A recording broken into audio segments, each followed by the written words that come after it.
What's going on, everybody? We got some news for you today. It looks like the news about John Frusciante coming back to the Chili Peppers has really been getting a lot of traction lately because Josh Klinghoffer, his replacement he was his replacement for what, 8 years, 9 years, or even almost 10 years. He's been doing some press, and we learned last week how Klinghoffer was let go from the band. He basically had a face-to-face meeting with the band minus John Frusciante and was told that, hey, John's coming back. And thanks for your service, and we'll see you later. Now, to be fair, that story was told secondhand by a fan, or actually thirdhand by a fan, who talked to Chad Smith, and Chad Smith told him at an event what happened.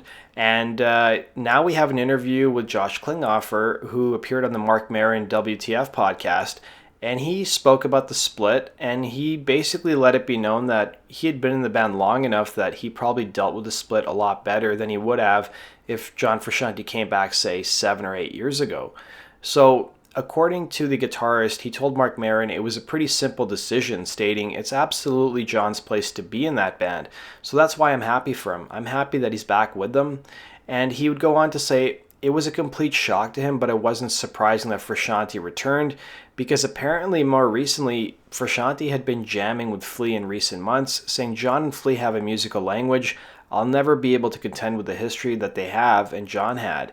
And during that chat, Klinghoffer also revealed that he spent time working on what would be the group's follow-up album to 2016's The Getaway, but he said while songs were written, nothing has actually been recorded. And he also reflected on his time with the band, saying if John coming back had happened 5 years ago, it would have been hard for me temporarily to weigh my contributions against what they had. Now, after 10 years, 2 tours, and almost 3 albums of writing, I'm really proud of what I did with them, and I feel like we did create something. Now, the Chili Peppers have been pretty quiet about what their plans are going to be next, but they do have some gigs coming up. But there was an interview recently where Chad Smith said they are in fact working on a new record with Frusciante, but there's no timeline as to when that would happen. But it would be the band's first record with Frusciante since 2006's Stadium Arcadium. Turning now to an interview I covered earlier this week. So Kirk Hammett of Metallica appeared on the Dean Del Rey Let There Be Talk podcast. And of course, we talked a bit about how he thought the whole fight against Napster was pointless, and they were never really going to win that fight because Napster was bigger than anything in the music industry. But he also talked about the Rock and Roll Hall of Fame induction class for this year and how metal was being excluded, and specifically how bands like Motorhead and Judas Priest were not getting in. So he basically said the following. He said, I really think when things like that happen, it must be a generational thing where maybe some of the older people just don't get it. They just don't get it. They don't see the range of influence and the impact and the inspiration that certain bands have, and they don't hear it. Because maybe they're part of a different generation and we're told that vocals sung like that are bad.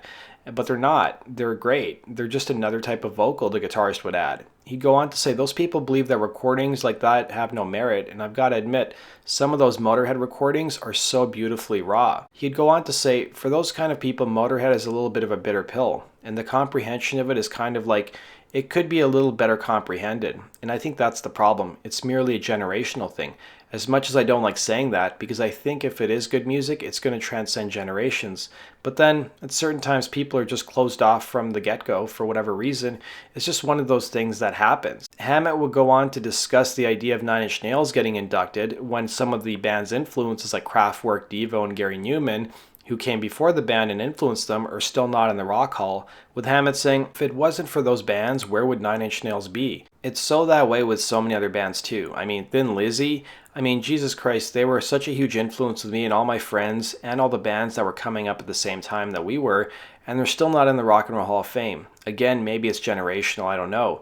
Maybe they just didn't sell enough albums. Sometimes it feels like you have to sell a certain number of albums before they'll even consider you, which is, I think, a really big piece of crap, too. Do you guys agree with Kirk Hammett's assessment of why certain bands, especially metal acts, are not being inducted into the Rock and Roll Hall of Fame?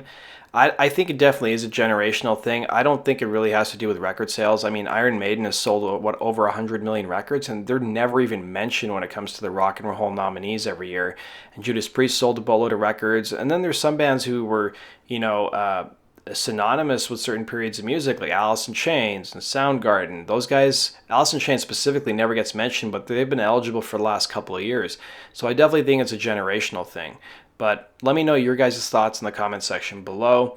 And as always, let me know which stories you'd like to see me cover in the comment section below as well. We'll see you guys tomorrow at 10 a.m. Eastern, where I'm going to be talking about Pat Boone going metal, which seems like a fitting tribute given all the metal talk I had today.